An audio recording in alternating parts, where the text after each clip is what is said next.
Mesdames et messieurs, bonsoir et bienvenue à ce nouveau débat placé sur le thème défi de l'entrepreneuriat au Congo. En effet, il y a quelques temps, le Congo a pris l'option de soutenir l'entrepreneuriat de façon générale et par les jeunes. En particulier, plusieurs efforts ont été fournis par le gouvernement de la République en mettant en place, par exemple, un guichet unique informatisé pour raccourcir les délais dans la création d'entreprises, mettant en place également une agence dans ce sens à la place du CFE, le centre de formalité des entreprises. Mais à la lumière du jour, rien n'avance, ou presque.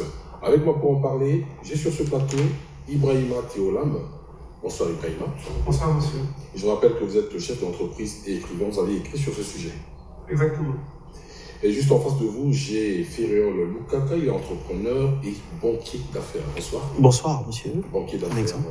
Oui, banquier d'affaires, c'est que je fais du conseil. Par exemple, si les gens ont besoin de faire des placements pour fructifier leurs fonds, moi je les conseille quel type d'activité ils veulent intervenir ou sait-on placer leurs fonds. Voilà un peu le fond. Et juste à côté d'Ibrahima, j'ai notre ami qu'on connaît très bien, Augustin Benazo. Bonjour. Bonjour, Alexandre. Vous êtes délégué général du CEPES Congo. Le CEPES Congo, c'est quoi exactement? Ouais, le CEPES Congo, c'est une plateforme de la société civile. Donc, il signifie simplement, c'est un club d'analyse stratégique qui regarde les politiques publiques et essaie d'apporter quelques éléments d'approche pour réorienter ces politiques publiques. Donc vous lisez les chiffres en fait. Essentiellement, non seulement les chiffres, mais on regarde comment le gouvernement met en place les cadres stratégiques, les documents de planification, pour voir est-ce que c'est en lien avec les effets du développement du pays. Sinon, on y apporte quelques éléments par rapport au vu de la société civile. Merci, cher monsieur. Défi de l'entrepreneuriat au Congo. Est-ce que vous croyez qu'il est facile de monter une entreprise au Congo, Ibrahima? Alors, je voudrais d'abord féliciter le gouvernement par rapport à cette nouvelle dynamique de promouvoir l'entrepreneuriat à travers les différentes actions. Ça, on est sur la partie institutionnelle, c'est normal de l'apprécier. Mais sur un plan purement concret, il est possible d'entreprendre et de réussir au Congo. Ce faisant, il est important de souligner la première contrainte que nous avons aujourd'hui, c'est l'accompagnement structuré. Mais en parlant d'accompagnement aussi, ce qui me fait plaisir, c'est que d'autres personnes qui ont quitté leur pays sont venues au Congo et exploitent des projets et ça marche pour eux. Donc tout se passe comme si toute la dynamique entrepreneuriale est supportée par des entreprises étrangères. Ce qui voudrait dire que ces sociétés, les dirigeants ont observé l'environnement immédiat. Ils se sont concentrés sur comment on doit développer un business à partir des ressources disponibles au niveau des différents territoires congolais et ces personnes ont développé des projets gagnants. Donc j'invite les Congolais et les Congolaises à faire pareil, à observer au niveau de l'environnement immédiat des possibilités de création de valeur et ça peut marcher. Oui, merci de m'avoir invité sur ce plateau. Je pense que c'est un sujet d'une grande importance parce qu'aujourd'hui, vous savez que la plupart des économies africaines est basée sur les matières premières, particulièrement le Congo. Notre matière première, c'est le pétrole. Et aujourd'hui, nous connaissons une crise qui est due notamment à la baisse drastique des cotations du baril de pétrole. Et donc aujourd'hui, il faudrait que nous parlions de la diversification économique. Il est d'une importance capitale de parler de cela parce que cela regarde la richesse nationale. Et ce qui regarde la richesse nationale, si nous parlons de la diversification économique, je pense que l'entrepreneuriat est vraiment le credo qui va nous permettre, nous de développer notre économie en général. Est-ce que c'est facile de créer une entreprise au Congo? Oui, la question est un peu complexe parce que là, il y a des questions techniques. Il y a aussi les réalités socio-économiques que nous devons parler aussi. Et voyons tout ça, c'est un peu très difficile de créer une entreprise au Congo aujourd'hui.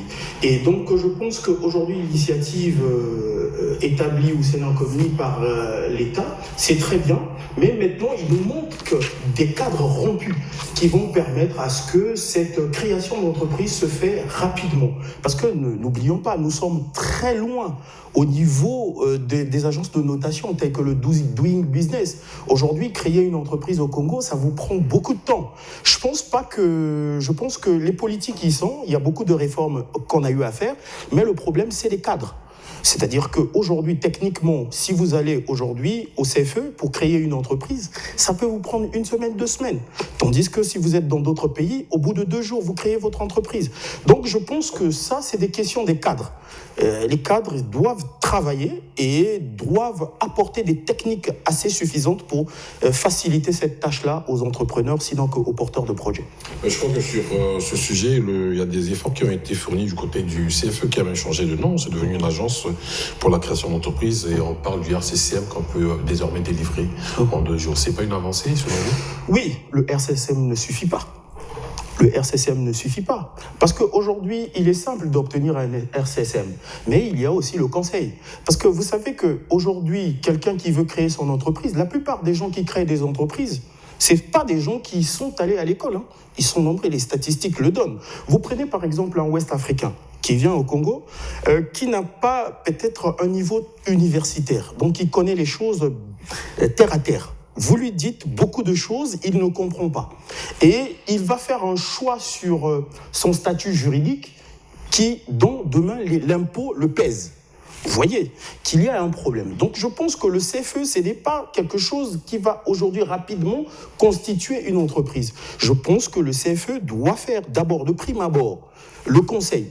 Dire que voilà, vous voulez créer une entreprise dans quel domaine? Et qu'est-ce que vous voulez faire? Vous avez un capital de combien? Évaluer tout cela et après lui proposer un statut. Il y a aujourd'hui, les agents de l'impôt, ils sont en train de souffrir aujourd'hui. Ils passent même aux harcèlements, ce qui est très difficile aujourd'hui. Pourquoi ils passent aux harcèlements? Parce qu'on a dans notre économie des activités issues de l'informel. Et ces gens-là travaillent de façon artisanale. Vous allez leur dire, ils ne montent même pas de comptabilité. Vous allez venir leur dire, bon voilà, l'impôt, il faut payer tant. Et vous leur dites, il faut monter une comptabilité. Et vous allez leur dire, il faut faire payer la CNCS. Ils ne comprennent rien de tout ça. Vous voyez? Donc je pense que le CFE, ce n'est pas seulement avoir le CNCIET ou le NIU ou ces trucs-là rapidement, c'est aussi le conseil. On va se retourner du côté d'Augustin Menazo. Vous lisez les chiffres. Est-ce que vous croyez que c'est facile de créer une entreprise au Congo? On va prendre une période d'un glissement d'une année, puisque vous êtes sur ces chiffres. Combien d'entreprises ont été déjà créées? Oui, en termes de dernier recensement que nous avons eu du ministère des petites et moyennes entreprises, je crois que c'est près de 17 000 entreprises. Est-ce que c'est suffisant? Mais en revenant à la question, il faut dire qu'il y a plusieurs facteurs. On ne crée pas une entreprise de but en blanc, tu te réveilles le matin, j'ai créé une entreprise. Il faut que les facteurs te permettent de le faire, notamment le cadre légal.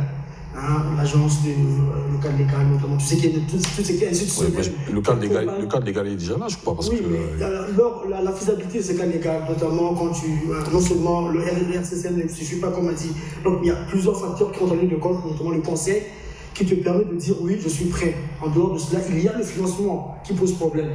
Voilà, le financement. Aujourd'hui, le cas que je prendrai au Congo par rapport à notre étude, au niveau de l'entrepreneuriat, il n'y a que 2 sources de financement. Il y a le capital propre et des emprunts modestes, donc informels. Voilà, des emprunts informels. Donc ça, c'est une situation sur laquelle nous allons mettre sur la table et on va en parler. J'aimerais revenir à Ibrahima Théola. Moi, est-ce que vous avez quelque chose à dire sur leur réaction? Mais lorsque je vous entends parler, j'ai comme l'impression que vous évoquez un manquement au niveau de la promotion de l'entrepreneuriat au niveau local, je veux dire. Est-ce que vous pensez que localement, les Congolais ne sont pas assez sensibilisés sur l'entrepreneuriat et ses avantages? Alors, je voudrais juste rebondir déjà sur la première question. Oui. Moi, ma définition de l'entrepreneuriat, elle est toute simple. Entreprendre veut dire, j'ai observé mon environnement immédiat. Qu'est-ce que je peux exploiter pour gagner des revenus, des ressources financières? Et si on comptabilise aujourd'hui les entreprises qui ont été créées suivant le cadre légal, on peut recenser 17 000. Mais n'oublions pas que l'entrepreneuriat, il faut inclure d'autres agences économiques qui ont développé des projets et qui gagnent de l'argent au niveau de l'économie. Donc on peut dire que le nombre d'entreprises qui se sont créées au niveau du territoire congolais peut dépasser largement les 17 000 de chiffres officiels. Donc ce qui veut dire, comme des personnes s'activent à créer des produits ou des services hors circuit normal, si on mettait en place un cadre beaucoup plus approprié, ces personnes vont quitter le monde informel et vont regagner la base de l'entreprise légale, ce qui voudrait dire, si on ajoute dans la démarche un accompagnement, mais par contre le seul point sur lequel on a une différence avec monsieur, c'est vrai, il faut un accompagnement, mais ce n'est pas à l'État de proposer cet accompagnement. Nous, en tant que privé, donc, c'est un business qui est là. Donc, ce qui veut dire, si j'analyse les propos, cela me dit encore qu'il y a d'autres possibilités de création d'entreprise au niveau du Congo. Par contre, par rapport au financement, c'est vrai, c'est une contrainte.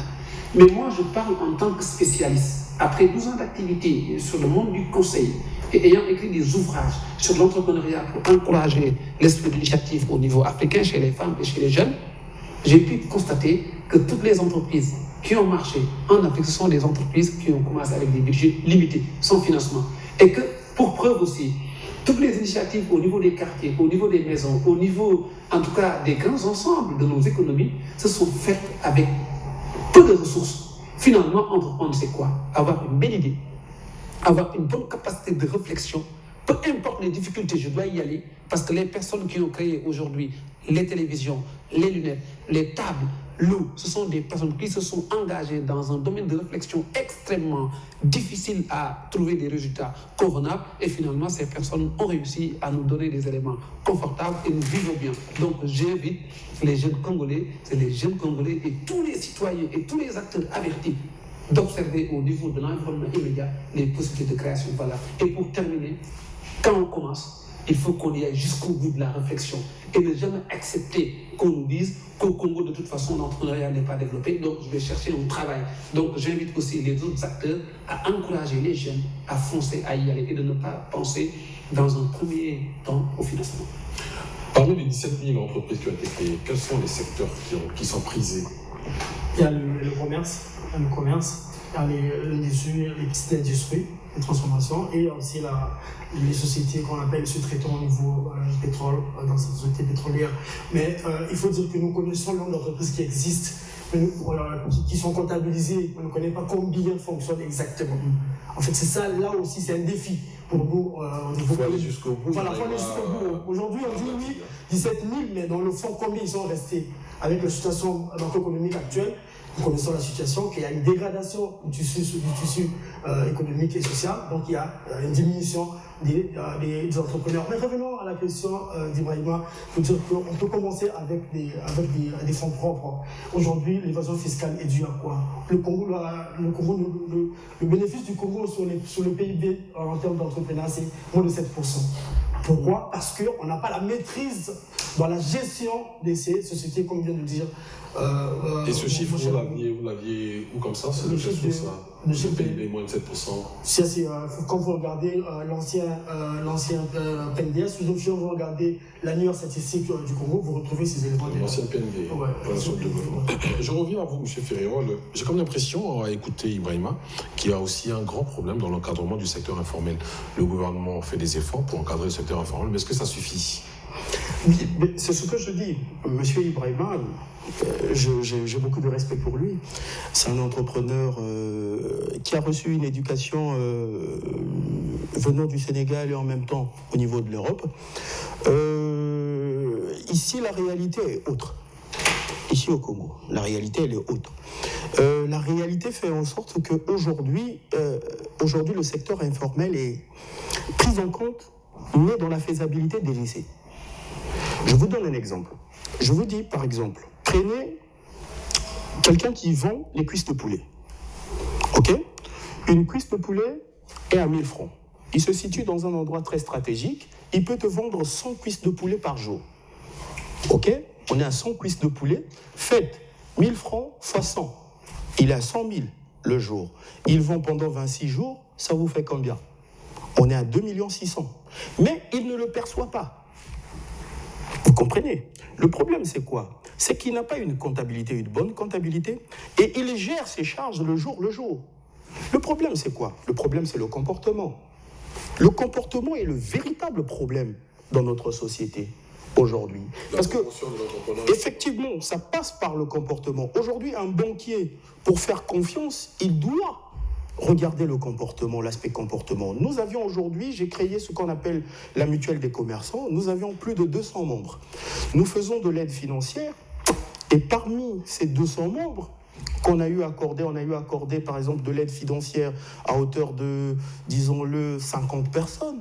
Mais le retour de ce que nous faisons, c'est très rachitique. Et les gens disparaissent. Aujourd'hui, le prise de risque, un banquier aujourd'hui, pour prendre le risque, il doit avoir votre comportement.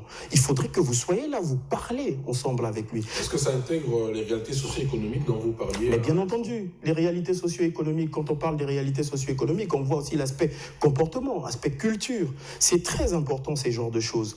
Vous avez par exemple les pays comme européens. Pourquoi aujourd'hui ça marche, ces pays-là? Parce que la culture est autre. Et leur culture cadre avec le comportement entrepreneurial. Parce que l'entrepreneurial nécessite un comportement. Aujourd'hui, si vous mélangez votre profit avec, comment on appelle ça, le revenu, sachez-le que vous aurez un sérieux problème. L'entreprise va fermer. Monsieur Ibrahima Théoula, vous êtes chef d'entreprise écrivain. Est-ce que vous pensez que le Congolais a une culture d'entreprise? Alors, est-ce que c'est une difficulté à ce niveau? Oui, c'est une difficulté à ce niveau. Par exemple, je me permets de te rassurer, oui, le Congo est différent du Sénégal, de la Côte d'Ivoire, en matière de G-initiative, j'y vais tout de suite. Parce que c'est un historique aussi. Effectivement. Vous avez un pays qui a des contraintes qui sont différentes. Vous avez aussi un pays où on n'a pas très tôt dit à tout un chacun qu'il y a une possibilité de créer de la valeur. Cela est dû à une situation assez complexe. Vous avez de la ressource, vous avez des possibilités, vous avez de l'argent. Donc vous n'avez pas, vous avez tout. Une terre arable. Voilà, exactement. Donc vous avez tout. La forêt. Effectivement. Et surtout, le modèle entrepreneurial est basé sur les ressources de l'État. C'est-à-dire, je crée une entreprise, c'est l'État qui constitue mon principal client. Si l'État constitue mon principal client, demain si l'État disparaît par rapport à mon activité, mon entreprise tombe en faillite. Et que je pense que l'État congolais n'a pas préparé des champions congolais. Pourquoi? Parce que quand on voit, en tout cas, le niveau d'entrepreneurs, le nombre, on se rend compte qu'avec toutes les possibilités, le nombre d'entrepreneurs est peu. Mais par contre, il y a beaucoup d'affairistes, plus que d'entrepreneurs. Affairiste, ça veut dire, je te connais, tu me donnes une activité, je crée le service ou le produit, ensuite l'argent m'appartient et je peux en faire ce que je veux. Mais tu n'es pas entrepreneur, tu n'es qu'un businessman. Donc tu ne vas pas réussir à développer ce que tu as initié. Tandis qu'un jeune à qui on a fait comprendre que cette maman-là, elle fabrique un savon. Elle n'a pas été à l'école, mais elle a réussi à créer de la valeur. Cette maman, tu peux l'accompagner dans la mise en place de sa politique de communication pour que le savon puisse passer d'un niveau A à un niveau B. Tu peux mettre en place une démarche marketing pour que le savon puisse être vendu dans une pharmacie. Là, on est en train de créer de petites industries avec des financements, mais qui sont très limités. Mais regardons aussi la question de notre côté. Mais imaginez le nombre d'entreprises étrangères présentes en terre congolaise. Demain, si les entreprises étrangères ferment leurs portes, le Congo va s'écrouler. Ce que nous mangeons vient de l'étranger. La fourniture électrique vient de l'étranger, les vêtements que nous portons, les lunettes que nous portons. Mais si les étrangers ferment leurs frontières, on risque de vivre mais difficilement. Comptez le nombre de voitures dans la rue, comptez le nombre d'infrastructures, comptez tous les objets que nous utilisons au quotidien. Ce qui veut dire nous sommes en train de vivre une situation alarmante, c'est que nous vivons, mais nous avons prêté notre vie à quelqu'un d'autre. Et quelqu'un d'autre peut décider même de ce que nous allons porter demain. Est-ce que pour remonter la filière, on pourrait penser à investir dans l'économie numérique? Non. On va y revenir. Il faut recadrer ce qu'il dit, Ibrahima. Il a bien parlé du contexte congolais. Il faut dire que le Congo a suivi une période où c'était vraiment du communisme, où on n'avait pas le droit à avoir d'entreprise, où on considérait pas l'entreprise l'entrepreneuriat privé, beaucoup plus du public. C'est à partir de 86 que l'État a voulu mettre en place lorsqu'il y a eu le plan quinquennal, avec tout ce qui est comme effondrement du pétrole, que le gouvernement congolais a voulu privilégier l'apport du secteur privé pour l'économie au niveau national. Okay. Mais le contexte aussi est que l'État devrait aussi garantir. C'est vrai que il y a une différence entre businessman et opérateur économique. La différence, elle est là. Mais l'État devrait garantir les entreprises locales. Vous parlez des entreprises étrangères qui existent, parce qu'ils ont du capital. Ils viennent avec du capital. Mais sur le Congolais, le niveau de vie du Congolais, vous connaissez. 50% de la population est en dessous de la pauvreté. Plus de 50% de la population est jeune.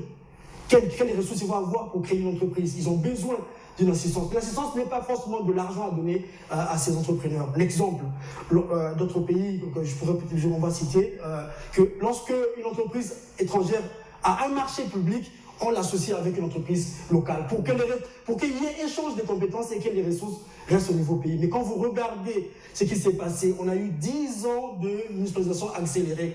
Ça n'a créé que des emplois précaires. Le chef de l'État l'a dit, chaque année, il y avait 17 000 emplois. Mais aujourd'hui, il y a combien d'emplois sur les 17 000 qui existaient chaque année? Justement, pour remonter la pente, est-ce que l'économie numérique peut servir à quelque chose? C'est un atout. Et comment il faut vulgariser cela, il faut accompagner la formation des jeunes. Des applications. Voilà, accompagner les jeunes dans ce secteur pour que ça soit beaucoup plus... Le savant, on communique, on trouve la place à vendre, tout ça, on implique, on a tout ce qu'il faut, on trouve la valeur ajoutée. Vous pensez, Ibrahim? Alors, non, moi en fait, j'ai une autre approche. Mais imaginez le jeune qui sait développer une application. Mais il se base sur un modèle européen ou sur un modèle américain pour créer son application. Il suffit que l'Européen ou l'Américain retire le code source, il ne va plus travailler. Donc, la dépendance est extrêmement importante. Qu'est-ce qu'il faut faire? Donc, ce qu'il faut faire, il faut commencer à créer à partir de nos ressources locales disponibles. Et on crée des petites entreprises dans un premier temps. Moi, je comprends sa préoccupation. Lui, il veut que ça marche tout de suite. Il faut qu'on utilise toutes les compétences. Mais par contre, moi, j'aurais souhaité, avant d'attaquer le monde des TIC, qu'on attaque le monde le plus proche de nous. Nous avons de la terre, comment planter pour développer une agriculture réelle. Nous avons des ressources qui sont disponibles, comment les exploiter petit à petit. Par exemple, et surtout là, je suis avec vous sur le fait qu'on n'a pas créé des champions nationaux. Créons des champions nationaux. Ce que fait Bolloré, on vous donne l'argent, mais vous le faites. Exploiter des ports, ce que fait DHL, c'est compliqué. Envoyer des lettres, envoyer des colis. On crée des champions nationaux. On prend 1000 personnes, on investit sur ces personnes, on crée des champions nationaux. Et on dit à ces champions, l'argent vous a donné l'État vous a donné chacun 20 milliards. Nous voudrions que ces 20 milliards-là se fructifient et que vous gagnez de l'argent, vous créez d'autres espaces, vous embauchez des jeunes et on crée le cadre ensemble. C'est entre Congolais, on va gagner. C'est bien tout ça, Ibrahima, Théodore, comme vous le dites. Mais tout à l'heure, Firol nous a parlé, M. Firol, nous a parlé, Firol Lukaka, entrepreneur et banquier d'affaires, nous a parlé du doing business, quelle est la place du Congo. Et on a comme l'impression que le climat des affaires, la taxation, n'accompagne pas, ne suit pas. Effectivement. Mais c'est ce que je dis. C'est-à-dire qu'on est là, tous là, on est en train de parler à peu près de la même chose, mais bon, avec l'expérimentation qui est très différente des uns et des autres. Mais le problème crucial, Doing Business est une agence de notation, etc. Il note sur quoi? À la base de la faisabilité. Aujourd'hui, je lisais un rapport fait par la BAD. Il disait qu'au Congo, en 2016-2017, ils voient en termes de perspective les agrégats, c'est-à-dire macroéconomiques, seront bien, voilà. Mais aujourd'hui, c'est la catastrophe. Aujourd'hui, il faut faire la nuance entre les agrégats économiques et la réalité. La réalité, c'est autre chose. Les agrégats aussi, c'est autre chose. Aujourd'hui, on peut monter les agrégats, c'est bien, on peut les suivre. Mais après, la réalité vous donne autre chose. Je parle de ceci. Je veux dire ceci. Aujourd'hui, M. Lam l'a dit, il ne faut pas mettre la charrue avant les bœufs. Ce n'est pas bon. Aujourd'hui, au Congo, on a un comportement qui nous est apporté par les Blancs et que nous suivons à la lettre, comme des moutons de Panurge. Il ne faudrait pas que nous puissions continuer comme ça. Il faudrait que nous choisissions un modèle propre à nous, propre à nos revenus, et mettre en place des stratégies. Les stratégies, c'est chaque jour. Vous vivez un problème et chaque jour, vous mettez des stratégies. La stratégie, c'est ça. Il faut avoir un plan A, un plan B, un plan C, jusqu'à Z. Ce n'est pas fini. Jusqu'à ce que vous mourrez, vous dites que je suis mort, vous le laissez. des gens. Et cette succession continue. C'est ce qu'a fait les Européens. Comme il dit DHL, c'est quoi? C'est pas le miracle aujourd'hui. Mais le problème crucial, c'est quoi aujourd'hui? Je vous dis, aujourd'hui, quand vous passez dans les ruelles, il n'y a pas de travail, il n'y a pas ceci, il n'y a pas cela. Mais c'est trop bête.